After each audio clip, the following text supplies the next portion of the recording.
This is another one of those questions that people ask me all the time. And I have to tell you, it's not an easy question to answer.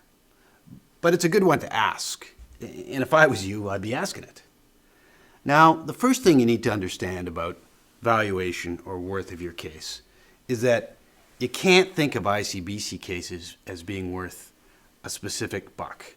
You have to think of them as being worth within a given range, from 1 to 5 type of thing. Now, when I evaluate or when I try and give one of my clients guidance as to what their case is worth, I look at 5 specific factors. Firstly, I look at the type of injury that they've suffered. Is it a whiplash?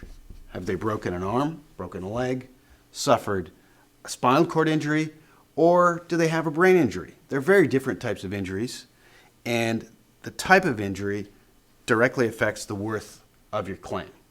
The second thing that I look at when I'm giving one of my clients guidance as to the value of their case is the duration of their injury. In other words, how long have they had symptoms for? A week, a month, a year, or are their problems going to be permanent? That directly affects the value of their case. Now, the third factor that I look at is what's often referred to as lifestyle, or the impact on a person as a result of their injuries. And when I'm talking about lifestyle or impact, I'm talking about your ability to work, your ability to do things around the house, cooking, cleaning, taking out the garbage, your enjoyment of hobbies and sports that you were into before the accident, and your relationships with family and friends. That all rolls into what I refer to as lifestyle or impact on your ability to enjoy your life. The fourth factor that I look at is income, or your loss of wages. And that refers to both the money that you've lost as a result of being unable to work in the past and the money that you're going to lose as a result of being unable to work, even to some degree, in the future.